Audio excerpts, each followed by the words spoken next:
Hello दोस्तों। जिला विधिक सेवा प्राधिकरण बालोदा बाजार में क्लर्क और भृत्य के पदों पर भर्ती के लिए विज्ञापन जारी कर दिया गया दोस्तों।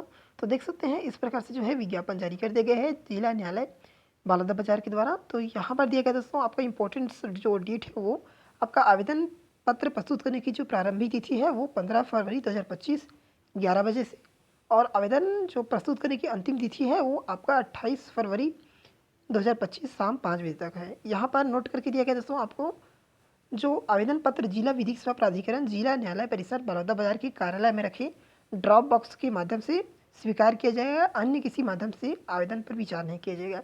यानी कि दोस्तों जो भी आवेदन आप लोग बंद लिफाफे में प्रस्तुत करेंगे तो न्यायालय परिसर में जो ड्रॉप बॉक्स रखा गया है उस बॉक्स में आप लोगों को डालना है। यहाँ पर दोस्तों जो आपका स्पीड पोस्ट या फिर अन्य माध्यम से जो है आवेदन स्वीकार नहीं किया जाएगा। दोस्तों जैसे कि अन्य जो जिलों हैं उनमें भी आवेदन प्रक्रिया चल रहा था दोस्तों, उसी प्रकार से सेम आप लोगों को जो है ड्रॉप बॉक्स में डालना है।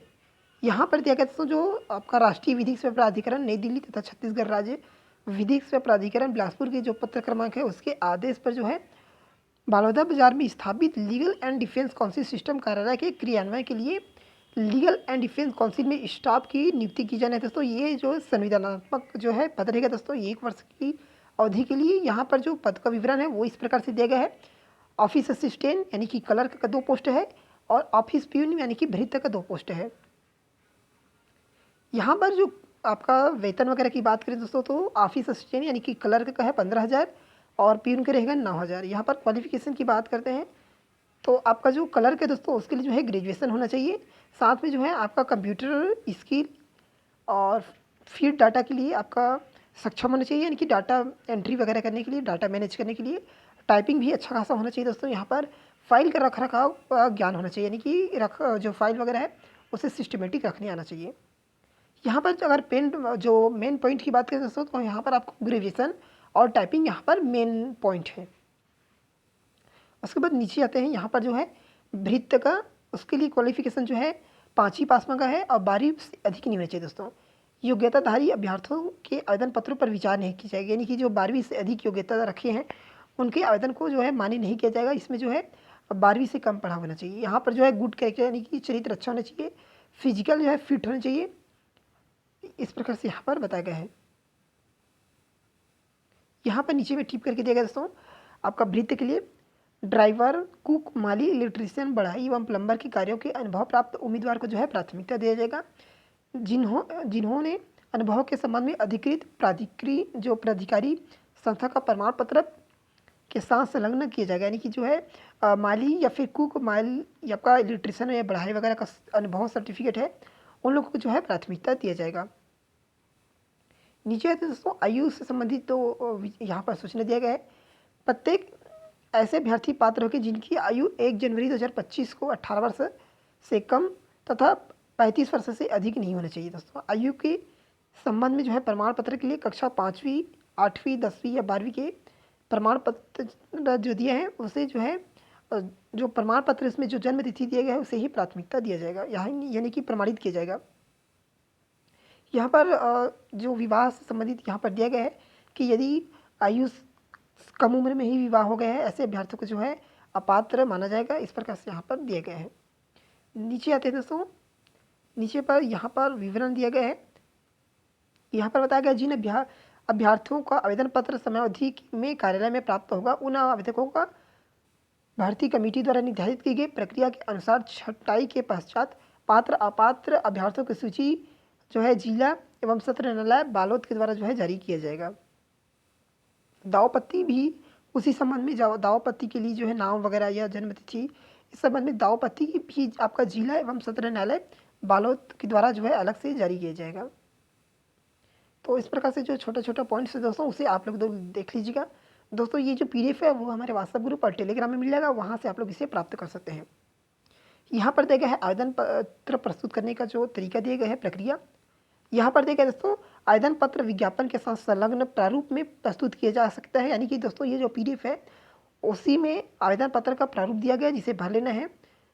उसके बाद दिनांक 28 फरवरी 2025 के शाम 5 बजे तक बंद लिफाफे में वांछित दस्तावेजों सहित जिस पर स्पष्ट रूप से आवेदित पद का नाम लिखा होना चाहिए दोस्तों, जिसे जिला विधिक सेवा प्राधिकरण जिला न्यायालय परिषद बलौदा बाजार के कार्यालय में रखे एक ड्रॉप बॉक्स है, उसमें जो है आप लोगों को डालना है। यहाँ पर यदि अभ्यर्थियों को एक से अधिक पद के लिए आवेदन करना है, उन्हें पृथक पृथक आवेदन पत्र प्रस्तुत करना होगा तथा लिफाफे के ऊपर आवेदित पद का नाम लिखना अनिवार्य है। इस प्रकार से यहाँ पर जो पॉइंट्स है उसे बताया गया दोस्तों। यहाँ पर जो आपका जो चयन प्रक्रिया रहेगा दोस्तों वो 2 चरणों में होगा। आपका जो प्रथम चरण रहेगा वो स्नातक के प्राप्तांक के आधार पर मेरिट सूची जारी किया जाएगा। मेरिट सूची में जिन अभ्यर्थियों का नाम रहेगा उसे द्वितीय कौशल यानी कि द्वितीय चरण यानी कि कौशल परीक्षा के लिए बुलाया जाएगा, टाइपिंग कराया जाएगा दोस्तों। यहाँ पर टाइपिंग से संबंधित जानकारी दिया गया है, तो देख सकते हैं यहाँ पर। तो यहाँ पर जो कौशल परीक्षा है 250 अंकों की होगी तथा साक्षात्कार 50 अंकों की होगी। उम्मीदवार को 250 शब्द लगभग का हिंदी गद्यांश टेबल आदि को निर्धारित समय 10 मिनट की सीमा में शुद्धता के साथ कंप्यूटर में टाइप करना होगा। प्रत्येक त्रुटि के लिए 1 अंक काटा जाएगा, जो कि heading, bold, paragraph, setting, table तथा टाइप की प्रत्येक अशुद्धियों के लिए भी होगा। कौशल परीक्षा आपका जो है उबंटू लिनक्स सॉफ्टवेयर में जो कराया जाएगा लिब्रे ऑफिस में।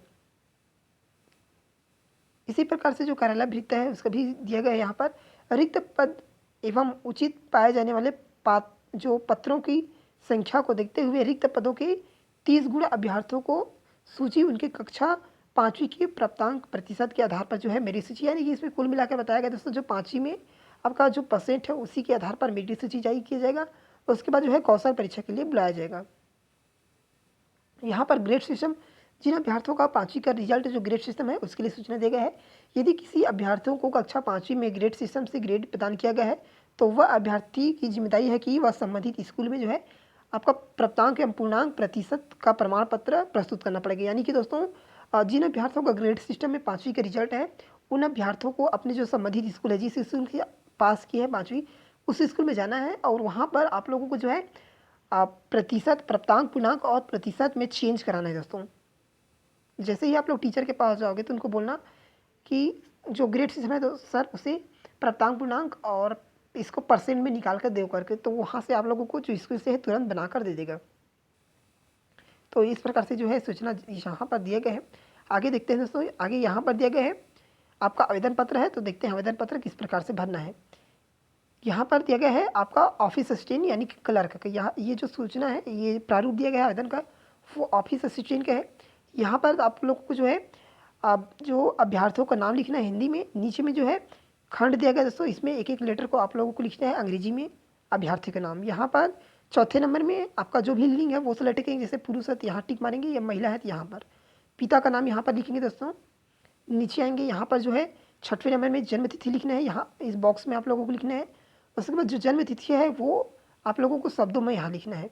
उसके बाद जो 1 जनवरी 2025 को आपका कितना आयु चल रहा है वो आप लोग कैलकुलेटर से कैलकुलेट करने हैं। उसके बाद यहाँ पर लिखेंगे कितना वर्ष, कितना माह और कितने दिन। नीचे आना है, 7वें नंबर में दिया गया है स्नातक परीक्षा में प्राप्तांक एवं उसका प्रतिशत। यहाँ पर आपका कितना प्राप्तांक और कितने पूर्णांक था इस प्रकार से लिखिएगा। उसके बाद यहाँ पर ब्रैकेट डालकर आपका परसेंट कितना बना है वो लिखेंगे। यहाँ पर 8वें नंबर में पूछा है रोजगार कार्यालय का जीवित पंजीयन, तो यहाँ पर है तो हाँ लिखेंगे क्योंकि जरूरी है दोस्तों इसलिए हाँ लिखेंगे। उसके बाद नीचे आना है, यहाँ पर पंजीयन क्रमांक लिखेंगे, जो भी आपका जो रोजगार पंजीयन का कार्ड दिया गया उसमें दिया गया है पंजीयन नंबर, उसे देख कर आप लोग लिखना है और पंजीयन कब कराए थे उसका दिनांक यहाँ पर लिखना है। 10वें नंबर में आते हैं दोस्तों, 10वें नंबर में आप लोग को जो है राष्ट्रीयता, यहाँ पर भारतीय लिखेंगे। क्या अभ्यर्थी विवाहित है, यदि है तो हाँ लिखेंगे में टिक मारेंगे, यदि नहीं है तो नहीं में टिक मारेंगे। यदि है तो उसका विवाह का जो तिथि है वो आपको डालना पड़ेगा। नीचे आते हैं, यहाँ पर 11 नंबर में दिया गया है पत्र व्यवहार का पता। यहाँ पर आप लोग को जो है एड्रेस लिखना है दोस्तों, अपना पूर्ण एड्रेस, आपका जो गांव का नाम, पोस्ट ऑफिस, तहसील और जिला और पिन कोड के साथ आप लोग को लिखना है। यदि ऊपर और नीचे यदि उपरोक्त से भिन्न हो, यदि आपका स्थायी पता और पत्र व्यवहार का पता अलग अलग है तो अलग अलग डालेंगे। यदि यहाँ पर एक ही है तो आप लोग नीचे में भी सेम डाल सकते हैं या फिर छोड़ सकते हैं नीचे की। 13 नंबर में पूछा दोस्तों क्या अभ्यर्थी विवाहित है, तो यहाँ पर हाँ डालेंगे या फिर यहाँ नहीं डालेंगे। यहाँ पर रिपीटेड है दोस्तों। यहाँ पर क्या 11वें नंबर में भी यही पूछा है अभ्यर्थियों का विवाहित है, और आपका जो 13 नंबर है, आपका 14 नंबर यहाँ पर भी पूछा है यदि विवाहित है तो विवाह की तिथि यहाँ पर डाल सकते हैं सेम। उसके बाद नीचे आना है, उसके बाद आप लोगों को जो है 10वीं यहाँ पर परीक्षा का नाम 10वीं लिखेंगे। कब आपने 10वीं पास किया था वो यहाँ पर लिखेंगे, किस बोर्ड से थे ये वहाँ पर लिखेंगे। 10वीं यानी कि आप लोगों को यदि CGBSE तो GBSE या CBSE है तो CBSE। विषय आप लोग कौन से विषय लिए थे 10वीं में, CBSE वालों का रहता है जनरली, और जो CG बोर्ड है उनका सबका सेम रहता है, तो आप लोग यहाँ पर सभी लिख सकते हैं। यहाँ पर ऊपर में प्राप्तांक लिखेंगे, नीचे में जो है डेस करके पूर्णांक लिखेंगे, यहाँ पर प्रतिशत लिखेंगे। इस प्रकार से 12वीं, इस प्रकार से नीचे कंप्यूटर या ये तो 12वीं के बाद स्नातक किए थे स्नातक, या कंप्यूटर वगैरह किए हैं तो कंप्यूटर यहाँ पर लिख सकते हैं। नीचे और दिए गए हैं यहाँ पर अनुभव, यदि अनुभव है तो आप लोग पद का नाम, किस पद पर थे, संस्था का नाम, कहाँ पर कार्य किए थे, प्रथम नियुक्ति के दिनांक कब आपको नियुक्त किया गया था, कुल वर्ष कितने वर्ष आपने काम किया था, रिमार्क यदि कुछ इसके अलावा है तो आप लोग डाल सकते हैं। 16 नंबर में पूछा है क्या अभ्यर्थी शासकीय अर्थशासकीय संस्था में कार्यरत है, यदि है तो हाँ लिखेंगे, नहीं है तो नहीं लिखेंगे। 17 नंबर में पूछा है यदि अभ्यर्थियों का कोई प्रकरण न्यायालय में चल रहा है तो उसका विवरण यहाँ पर दिए देंगे। 18 नंबर में दिया गया है आपका अभ्यर्थियों का मोबाइल नंबर, यहाँ पर लिखेंगे। उसके बाद 19वें नंबर में जो है जितने भी आप लोग दस्तावेज संलग्न करेंगे, जैसे कि आपका 10वीं 12वीं, आपका स्नातक, कंप्यूटर वगैरह का, जाति निवास, ये सब, तो आप लोग को यहाँ बारी बारी से लिखना है। और जो है इसका जो फोटोकॉपी है आप लोगों को संलग्न करना है, जो आपका सेल्फ अटेस्ट है, यानी कि 100 प्रमाणित करने के पश्चात। नीचे आना है दोस्तों, यहाँ पर दिया गया है आपका दिनांक लिखना है, नीचे स्थान लिखना है, अपने गांव का नाम भी लिख सकते हैं। यहाँ पर आपका सिग्नेचर रहेगा, अभ्यर्थियों का सिग्नेचर, नीचे में जो है नाम और एड्रेस रहेगा। उसके बाद मुंशी का आते हैं, सेम मुंशी का जो भी आपका सेम वैसे ही रहेगा मुंशी का। तो एक बार देख लेते हैं यहाँ पर दोस्तों आवेदक का स्वहस्ताक्षरित नवीनतम पासपोर्ट साइज का फोटो दिनांक सहित यहाँ पर आप लोग को चिपकाना है, यानी कि जिस दिन आप फोटो खिंचाएं उसका फोटो के नीचे में जो है डेट रहेगा, तो यहाँ पर आप लोगों को चिपकाना है, बॉक्स नहीं दिया गया है। अभी जो बात की दोस्तों सेम इसी प्रकार से आप लोगों को जो है भृत्य की भी भरना है, सेम सब सेम रहेगा। आपको जो है यहाँ पर कुछ कुछ पॉइंट्स पूछा जाएगा, जैसे कि आपका 5वीं का प्राप्तांक पूर्णांक, तो यहाँ पर लिखेंगे 5वीं परीक्षा में प्राप्तांक का प्रतिशत कितना प्रतिशत है। उसके बाद 8वीं का, 10वीं का और 12वीं का, 12वीं का जो 12वीं कक्षा से अधिक का जो भी अभ्यर्थी पढ़े हैं वो लोग इन फॉर्म के लिए आवेदन नहीं करेंगे। यहाँ पर रोजगार पंजीयन वगैरह डालना है दोस्तों, इस प्रकार से सेम जो ऊपर में बताया। यहाँ पर जो शैक्षणिक योग्यता है वो कक्षा 5वीं से स्टार्ट करेंगे, कब पास किए थे, बोर्ड कौन सा था, जिला बोर्ड था कि कौन सा बोर्ड था, आपका जो रिजल्ट है उसमें दिया गया उसे देखकर आप लोगों को भरना है। विषय यहाँ दिया गया है 5वीं में कौन सा विषय था, वो यहाँ पर प्राप्तांक और पूर्णांक लिखना है, नीचे में जो है यहाँ पर प्रतिशत के बॉक्स में प्रतिशत लिखना है, इस प्रकार के। उसके बाद 12वीं यहाँ पर जो 5वीं लिखना है दोस्तों, 5वीं के बाद 8वीं, उसके बाद 10वीं, इस प्रकार से लिख लेना दोस्तों। यदि अनुभव है तो अनुभव यहाँ पर पद का नाम, संस्था का नाम, ये सब आप लोग लिख लीजिएगा। मैं ऊपर में बताया हूँ कलर का, बाकी इसमें सब सेम रहेगा जो कलर का बताया हूँ उसी प्रकार से। तो दोस्तों इस प्रकार से जो है आवेदन पत्र को भर लेना। भरने के पश्चात आप लोगों को जितने भी दस्तावेज है दोस्तों, डॉक्यूमेंट है, रिजल्ट वगैरह, जाति निवास वगैरह, तो सबको जो है पहले 100 प्रमाणित कर लेना। 100 प्रमाणित करने के पश्चात इस आवेदन पत्र के साथ अटैच कर देना दोस्तों। फोटो आप लोगों को यहाँ पर दिया गया है आवेदक का स्व हस्ताक्षरित नवीनतम पासपोर्ट साइज रंगीन फोटो, नाम एवं नाम एवं दिनांक सहित होना चाहिए, यानी कि फ़ोटो रहेगा दोस्तों उसमें आपका नाम होना चाहिए, नीचे में जो है एड्रेस आप माफ़ करना दोस्तों, इसमें नाम रहेगा फ़ोटो में, जब खिंचवाने जाएंगे तो नाम के नीचे में जो आपका डेट रहेगा, जिस दिन आप लोग फ़ोटो खिंचाए हैं उसका डेट रहेगा यहाँ पर। उसके बाद इस प्रकार से चिपकाने के पश्चात आप लोगों को स्वहस्ताक्षरित करना, यानी कि तिरछा सिग्नेचर करना है, जिसमें से आधा जो लेटर रहेगा आपका कागज़ में रहेगा, आधा लेटर आपका फ़ोटो में रहेगा। इस प्रकार से आप लोग ये फ़ोटो को इसमें अटैच कर लेना दोस्तों यहाँ पर। उसके बाद ये सब होने के पश्चात आप लोगों को एक लिफाफा लेना है। लिफाफा इस प्रकार से रहेगा दोस्तों, लिफाफे के ऊपर में आवेदित पद का नाम लिखेंगे, उसके बाद यहाँ पर प्रेषक लिखेंगे अपना नाम और एड्रेस, उसके बाद प्रति करके जो भी कार्यालय का नाम दिया गया है, विधिक सेवा प्राधिकरण, वो ऊपर में दिया गया है, उसे आप लोगों को यहाँ पर लिखना है। लिखने के पश्चात आप लोगों को जो है न्यायालय परिसर बालौदा बाजार चले जाना है, वहाँ पर एक बॉक्स रखा गया है, उस बॉक्स में आप लोगों को जो लिफाफा रखेंगे उस लिफाफा को उस बॉक्स में डाल देना है। इस प्रकार से आपका जो है जो प्रोसेस है वो कंप्लीट हो जाएगा। तो दोस्तों ये जो फॉर्म वगैरह है, ये पूरा विज्ञापन वो हमारे व्हाट्सएप ग्रुप और टेलीग्राम में मिल जाएगा, वहाँ से आप लोग इसे प्राप्त कर सकते हैं। तो दोस्तों आज की इस वीडियो में इतना ही, मिलते हैं नेक्स्ट वीडियो में।